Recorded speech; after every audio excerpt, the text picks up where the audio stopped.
There are options, and that's why we need to take this opportunity seriously. There's no way you can prevent global warming unless China is part of the solution. This is not normal male behavior. This is predatory behavior. We don't know how bad this bug is. We don't know what this bug does. All of that was thrown away in those 8 minutes and 46 seconds, and that's the moment that I became an abolitionist. Extraordinary claims require extraordinary evidence. Welcome to the Munk Debates. On every episode, we provide you with a civil and substantive debate on the big issue of the day to arm you, the listener, with enough information to make up your own mind. Today's debate, be it resolved, to realize humanity's full potential requires settling worlds beyond our own.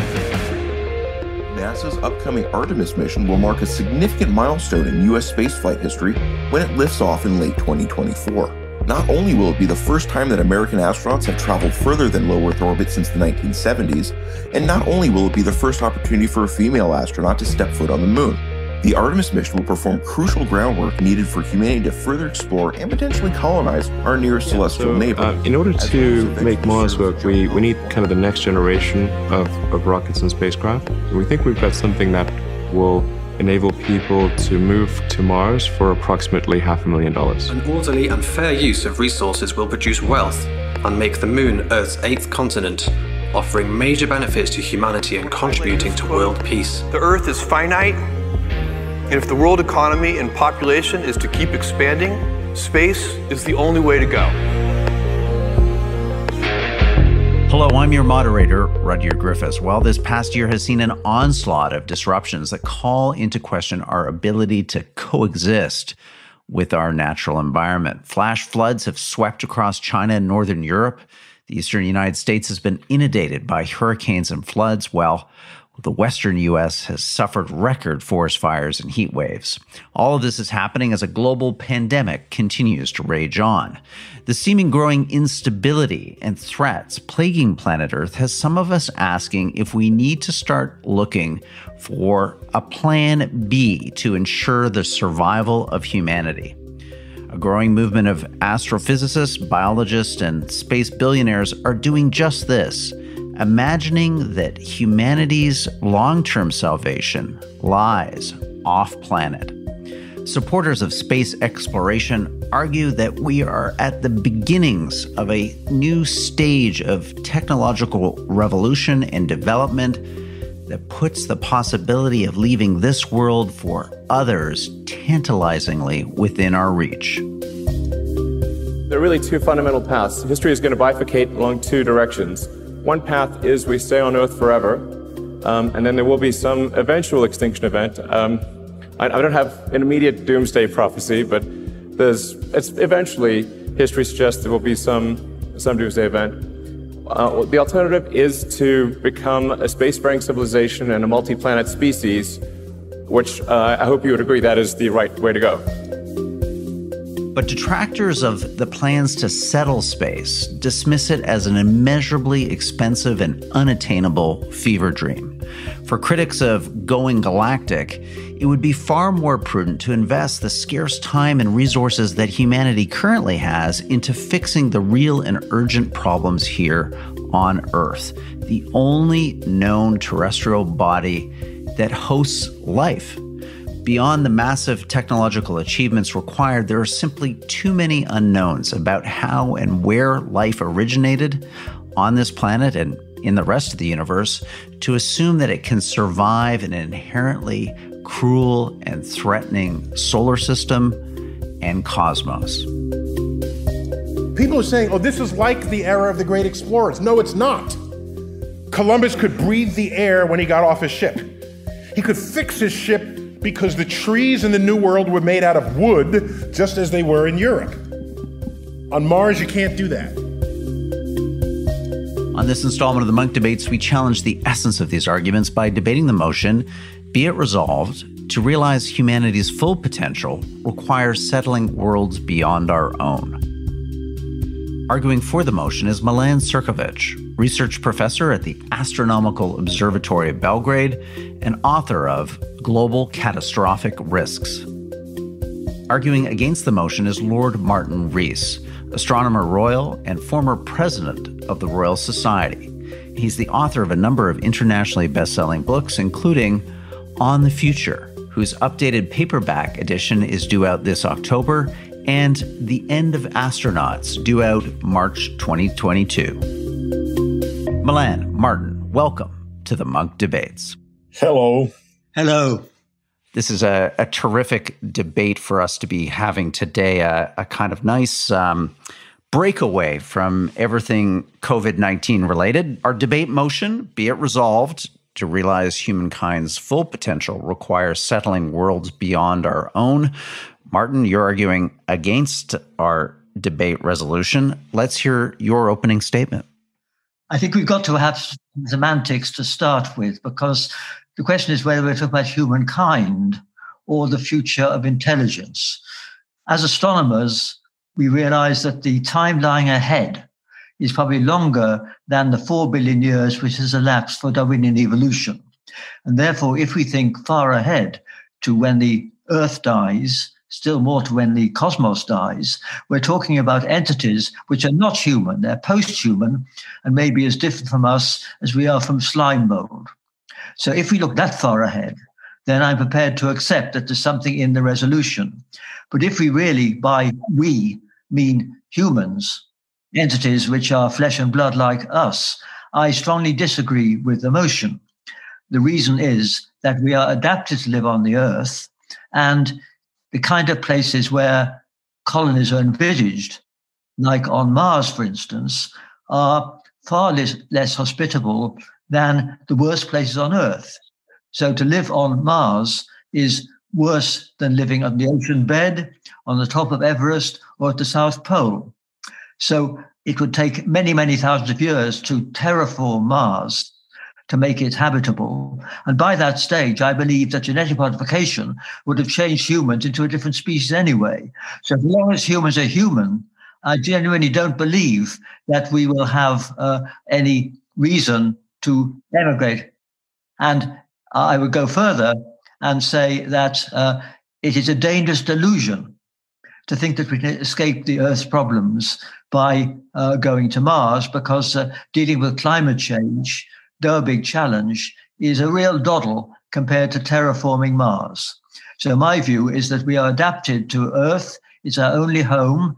I may agree that we ought to perhaps export heavy industry into space, but the mass emigration from Earth to another planet, still less going beyond, is not for humans. It may be for post-humans who are maybe electronic and certainly very different from us. So for that reason, I think we as humans are destined to live out our lives and develop our civilizations here on Earth. Thank you, Martin.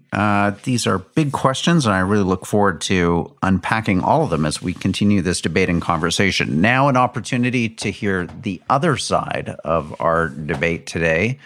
The resolution before us, be it resolved, to realize humankind's full potential requires settling worlds beyond our own.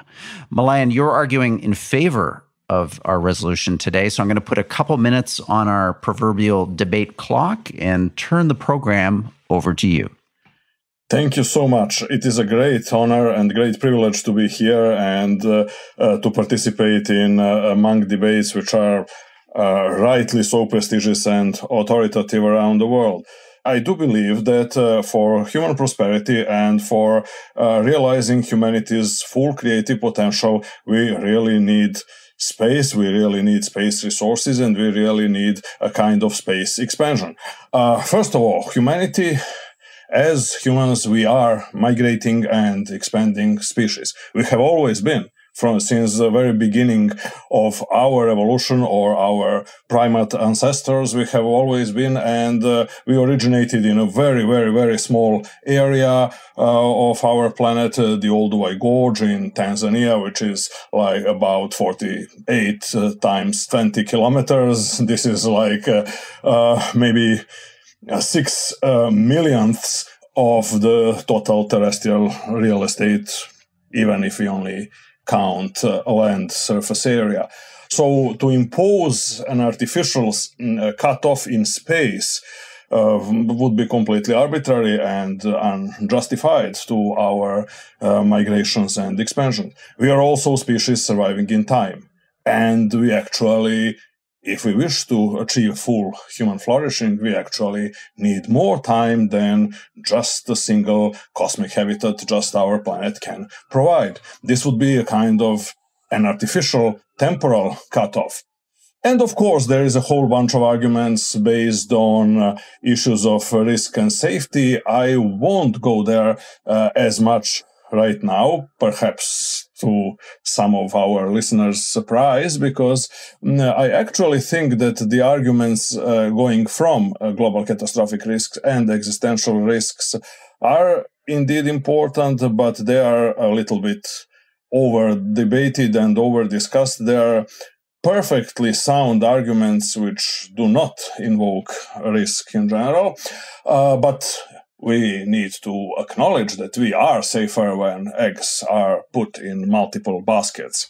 There are other evolutionary advantages in expanding apart from mere survival.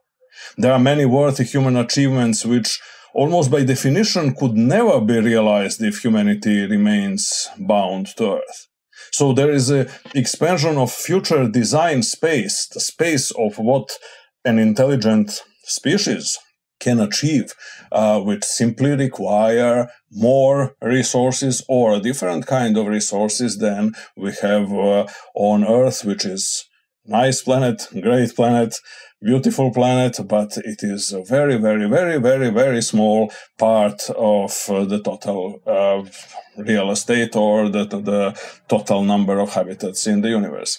And of course, space settlement will be enormously beneficial for Earth itself, for the terrestrial biosphere, and actually it will, in a sense, unburden the Earth from a part of a burden human activity, especially human technological and industrial activity imposed on our biosphere, which unfortunately has already brought about extinction of so many of our fellow species. And with the prospect of serious space settlement and moving of at least some parts of human industrial capacities, at least to low Earth orbit, if not on Moon, Mars, near-Earth asteroids, probably the main asteroid belt between Mars and Jupiter. With all that, we can actually go several steps toward making making ourselves real wardens of Earth's biosphere and preservation of many things which will be in due time, if they are not already jeopardized by human civilization and human industrial activities. Thank you, Milan. Fascinating ideas here. I'm now going to go to rebuttals. This is a chance for both of you to react to what you've just heard from the other person. Again, a couple minutes on the clock. Let's keep these rebuttals focused and tight because we've got so much to discuss in our three-way conversation coming up. So, Milan, over to you first for your rebuttal. Many thanks to you and many thanks to Lord Rees. The thing is that space settlement and space expansion does not mean, or at least does not necessarily mean, mass immigration or mass motion. Remember, even in the so-called age of European discovery back in 15th and 16th, 17th centuries, we didn't really encounter massive migrations. There were some movements, there were some groups and maybe religious movements and religious sects who immigrated en masse, but that was a very small portion of the total European population, the population of European states at that time.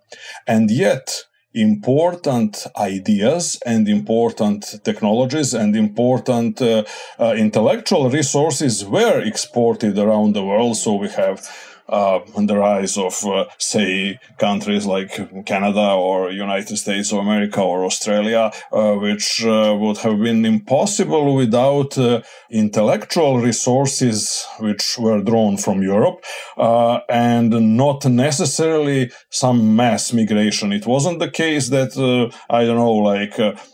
40 or 50 or 80% of Great Britain's population went to Canada and or to the United States. No, it was a small percentage. So actually I expect things like that to occur in the future in the course of space settlement.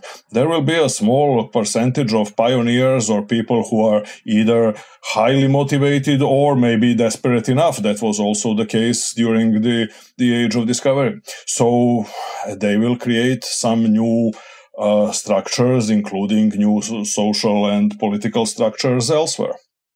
Thank you, Milan. Okay, Martin, your opportunity now for a rebuttal, reacting to Milan's opening statement or what you've just heard now. Well, two or three things, really, because Milan's last point is really talking about colonialism, and the analog there is if there are already aliens out there. And if that's the case, we ought to be cautious about encroaching in their territory. But the more important point I want to make is that we need to distinguish these different timescales. It's true that we have a civilization which has existed for a few millennia. It has taken humans as a species several hundred millennia to emerge. But it has taken 4 billion years for us to evolve from the primordial protozoa, which started life by Darwinian selection. As I said in my earlier statement, the Earth has at least as long ahead of it, and the universe may be an infinite amount. Moreover, this future evolution will be far faster than Darwinian selection.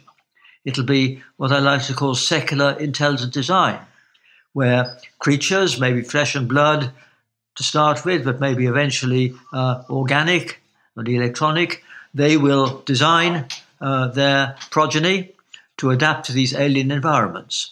And when that happens, I can well imagine that some of those progeny will be adapted to live elsewhere than the Earth, maybe in empty space if they don't need gravity or an atmosphere. So on that time scale, there may well be intelligence living far beyond the Earth. But they would not, I would say, be humans. And for humans, the Earth is going to be a sort of nature reservation, which is the one place to which they are adapted. Hi, Rudyard Griffiths here, your host and moderator. I have a favor to ask you. Please consider becoming a Munk member. Membership is free and you get access to a series of great benefits, including a 10-plus year library of some of our best debates, dialogues, and podcasts. You also get a free monthly newsletter featuring the debates that we're watching around the world. And you get a specially curated Friday weekly Munk members only podcast that focuses on the big international events and trends shaping our world. All of that, again, free at www.monkdebates.com. I hope you'll consider joining and becoming part of our community. Now, back to our program.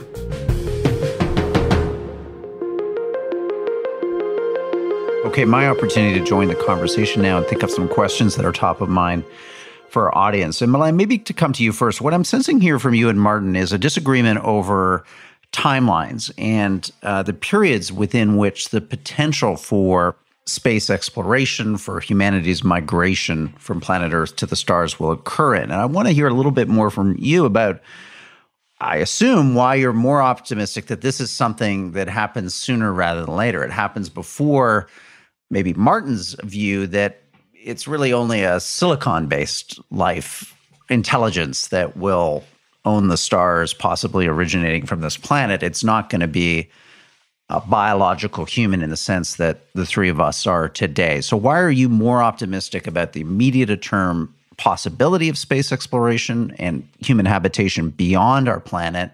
And more importantly, why do you think that can happen? Why isn't Martin right that this is something for the deep future, not the near present?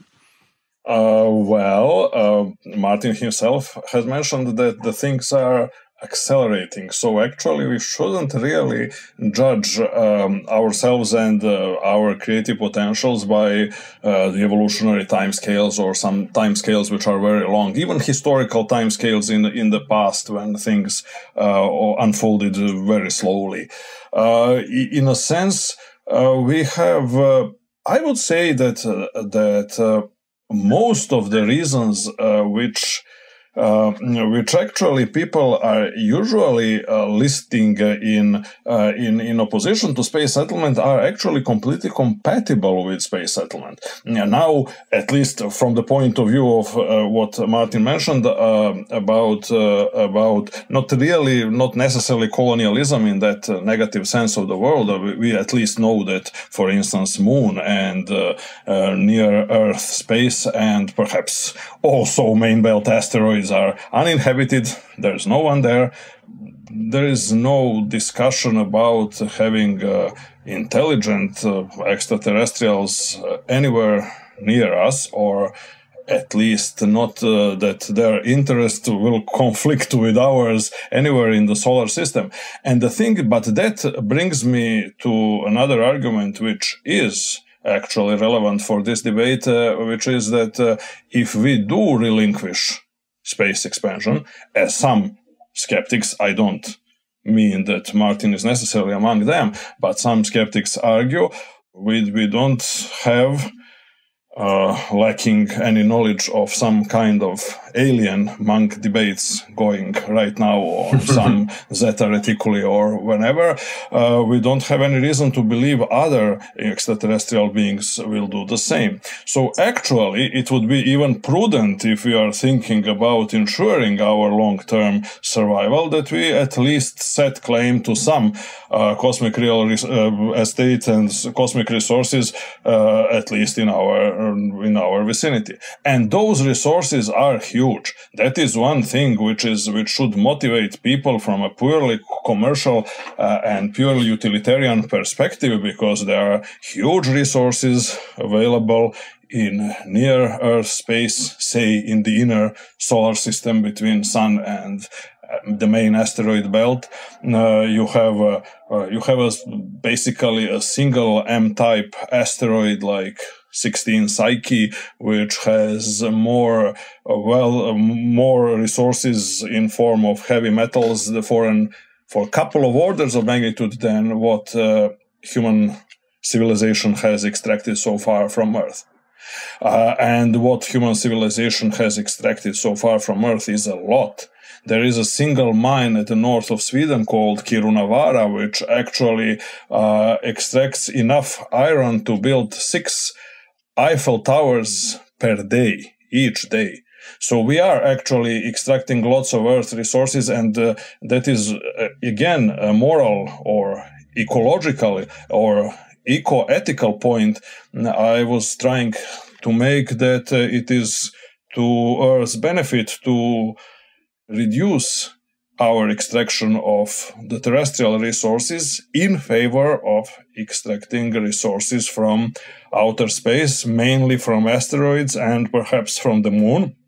There are huge reserves of helium-3 on the Moon, which we hopefully will one day use to obtain fusion power, which is a solution and perhaps the only real, durable, permanent solution to humankind's problems we have with obtaining energy in an ecologically sound and sustainable way. Thank you, Milan. Now, to come back to you, Martin, with, I think, a follow-up question building on Milan's arguments so far in this debate.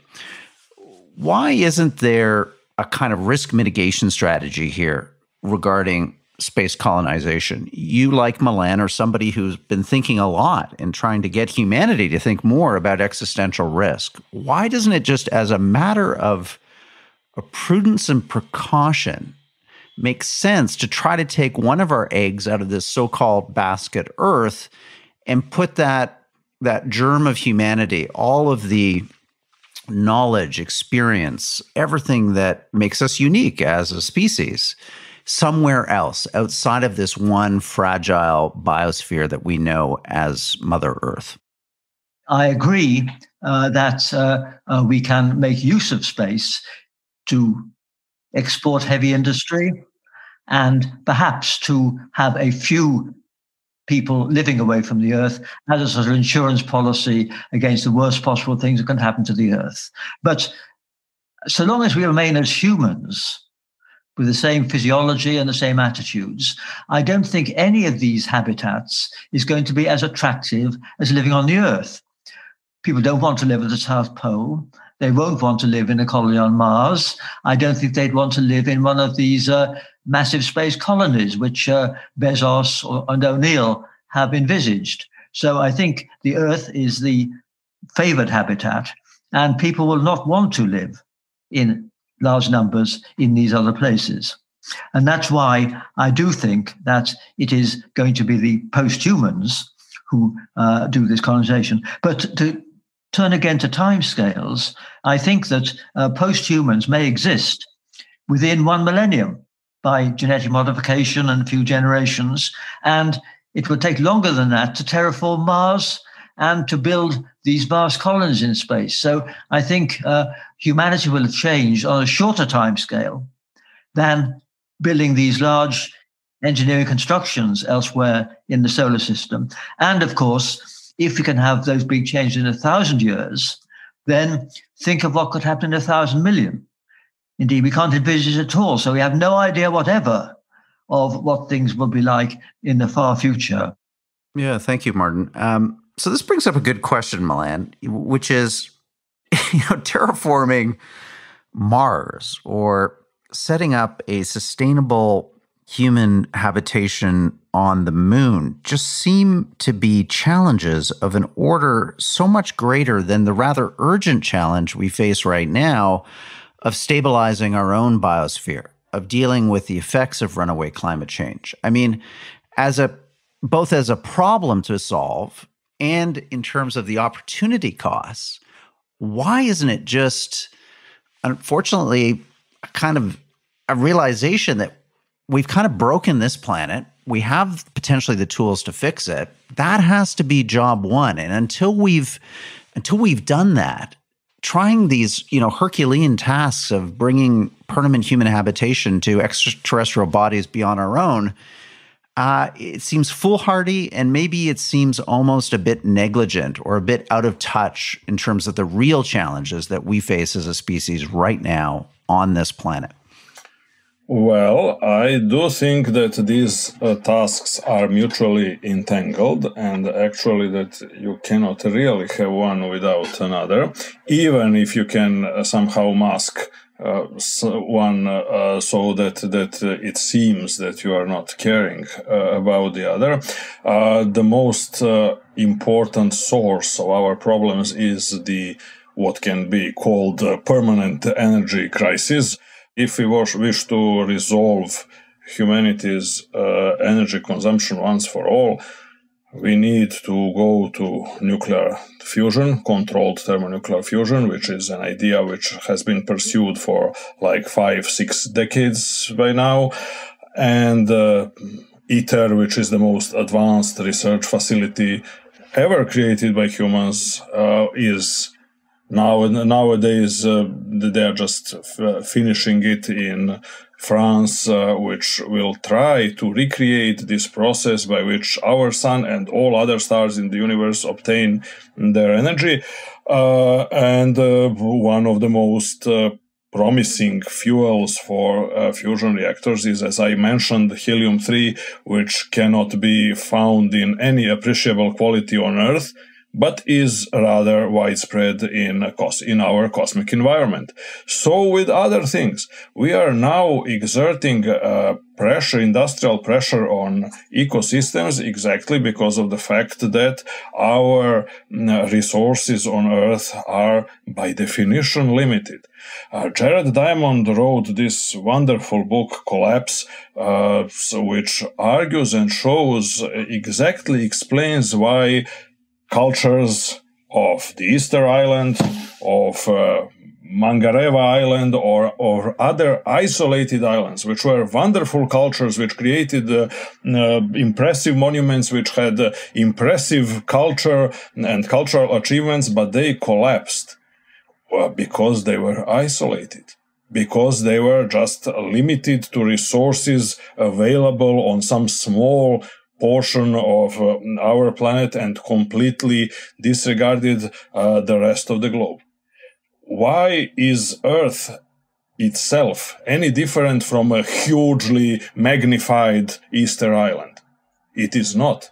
It is surrounded by other resources, and if we turn blind eye to cosmic resources and to possibilities offered by cosmic resources, then in the end we will end up just like Easter Island, like Pitcairn Island, like Mangareva Island, and other isolated civilizations which collapsed due to basically ecological ecosystem collapse. And that's the same, this is basically the same drive which probably, although we cannot have any empirical proof of that, which motivated our ancestors to migrate from this small, minuscule part of East Africa to cover almost the entire land area of the globe. So Martin is correct that people don't want to live in Antarctica or on Mount Everest, but I wonder whether if we asked our ancestor, that guy who lived in what is present-day Tanzania like a couple of million years or even like 500,000 years ago, whether he would like to live in Tibet or in Japan or in, I don't know, Amazon or in Alaska or in Canada, for that matter, I am not sure that he would be looking forward to that prospect. We think that our tastes, our perspectives, our culture shapes everything, and we think that we are the best representatives of humanity as a whole, but we are probably not. And so, actually, people were willing to endure moving to some very unpleasant for them places in the end, for various reasons, but this is what brought us today where we are. So, Martin, Milan brings up this interesting idea now and earlier in this debate that there's just something about our spirit, our culture as a species. We are driven to explore. So an argument almost of inevitability here. Because we can, we will.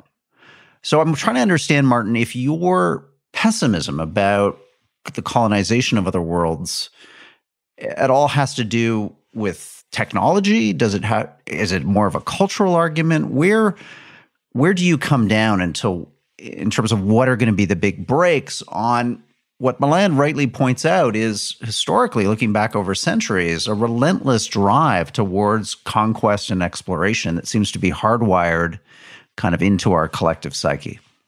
Well, I think that was true to some extent, but I'd like to first make the point that I think Milan is making too much fuss about the problems of energy, because rather than having to strip mine the moon and with great difficulty extract the less than 1 part in a million of helium-3, we can surely depend on solar energy, and maybe getting that from space is a good use of space technology with robotic fabricators. But as regards the urge to explore, I certainly agree with that, and I would predict that by the end of the century, there will be a group of intrepid pioneers living on Mars, and we should cheer them on.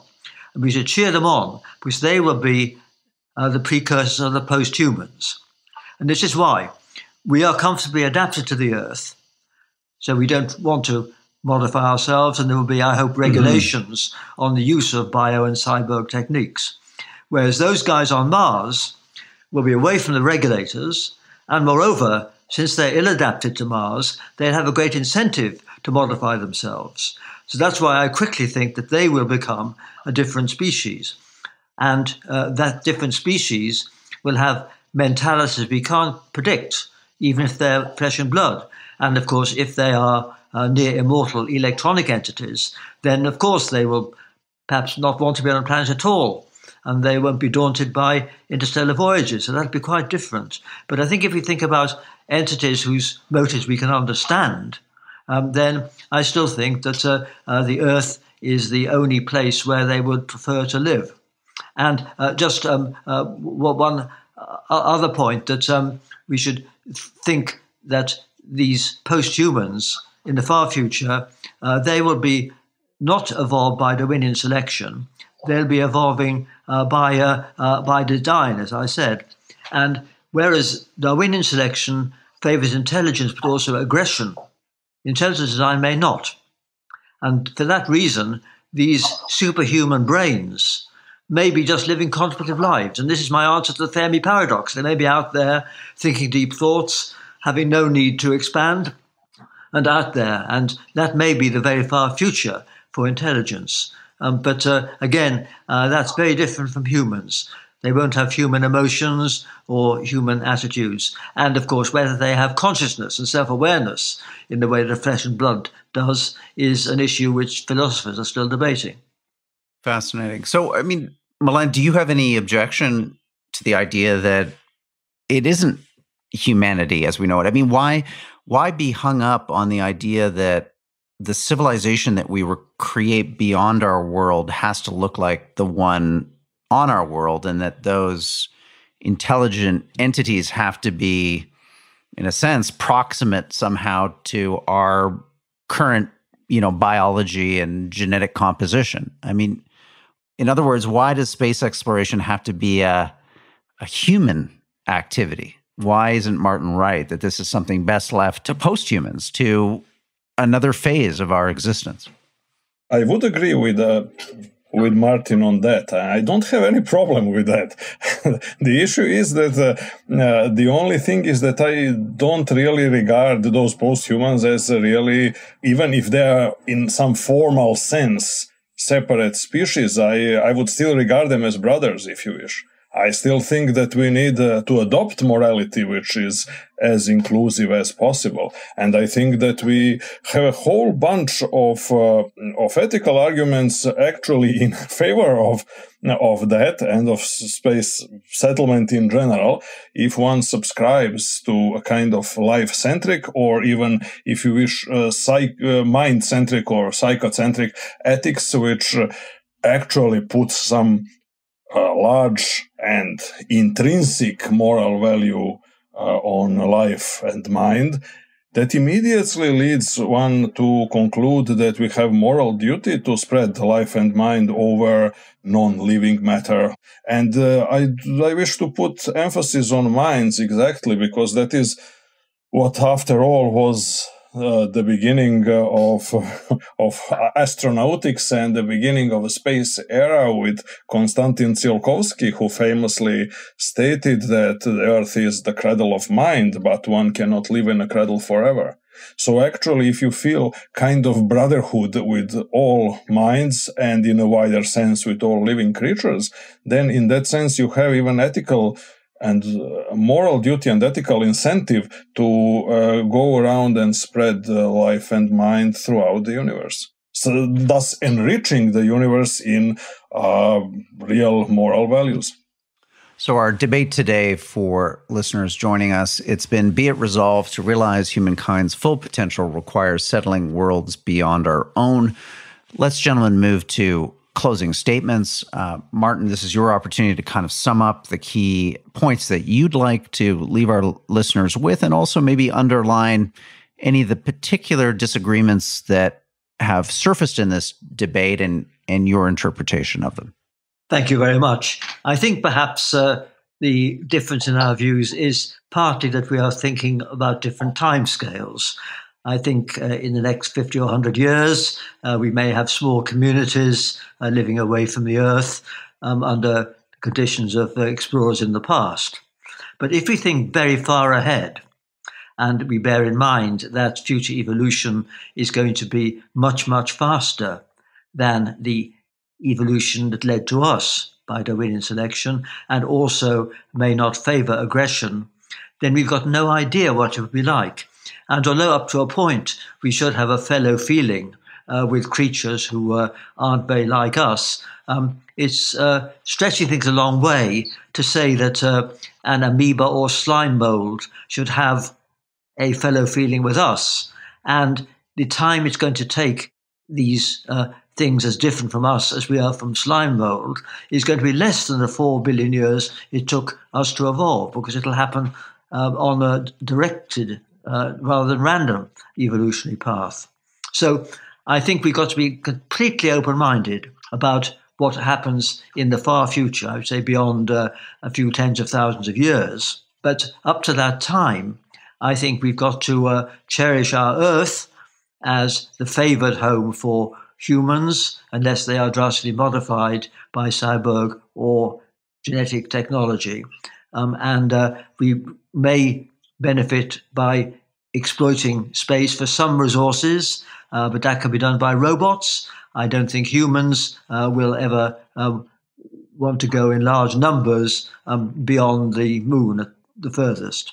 And so I remain Earth-oriented so long as I remain a human, although I accept that we are nearer the beginning than the end of the marvelous process of emerging complexity in the universe. And we shouldn't attempt to second guess or constrain the ethical views of these far future species, which will have mental capacities far beyond what we can even conceive.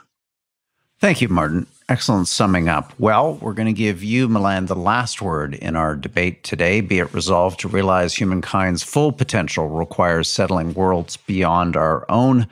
Wrap up this debate for us.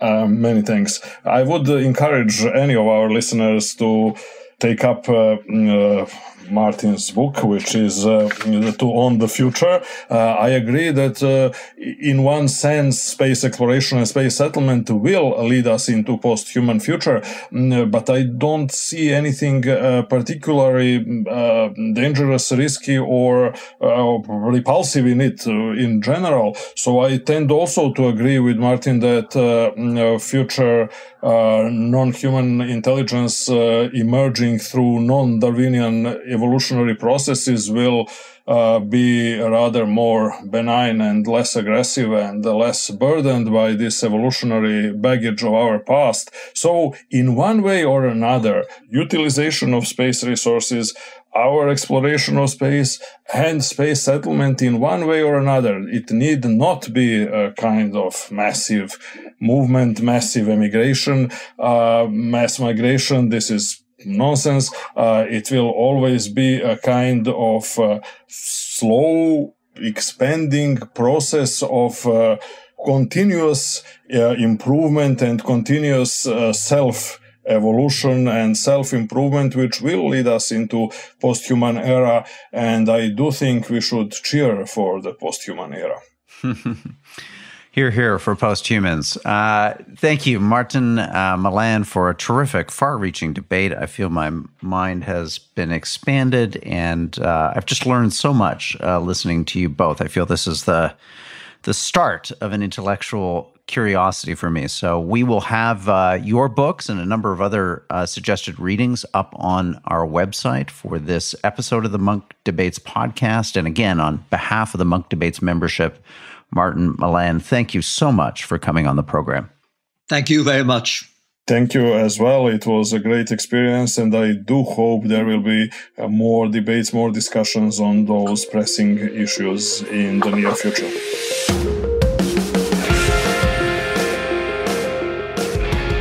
Well, that wraps up today's debate. I want to thank our participants, Milan and Martin, for a fabulous debate. So many interesting ideas to unpack and think about. Again, greatly appreciated on behalf of the Munk community. If you have feedback or reflections on what you've just heard, send us an email to podcast@munkdebates.com. That's MUNK, debates with an S.com. Do you think we should go off-planet as a species? Is it even possible? If it is, what are the risks and opportunities involved? We want your feedback. It's always great to know what you think of what we're doing on this program. Also, as a reminder, if you're listening right now at any time, you can catch our Munk Members Only podcast. It's a regular Friday program that looks at the big issues and ideas shaping our world, and it's available to you free as part of our complimentary Munk membership. You can access that membership right now at www.munkdebates.com/membership. To listen to more debates on everything from climate change to religion to geopolitics to the future of human progress, visit our website, munkdebates.com. And thank you for lending your time and your attention to our effort to restore the art of public debate, one conversation at a time. I'm your host and moderator, Rudyard Griffiths. The Munk Debates are produced by Antica Productions and supported by the Munk Foundation. Jacob Lewis is the producer. Abhi Raheja is the associate producer. The Munk Debates podcast is mixed by Kieran Lynch, and the president of Antica Productions is Stuart Cox. Be sure to download and subscribe wherever you get your podcasts. And if you like us, feel free to give us a 5-star rating. Thank you again for listening.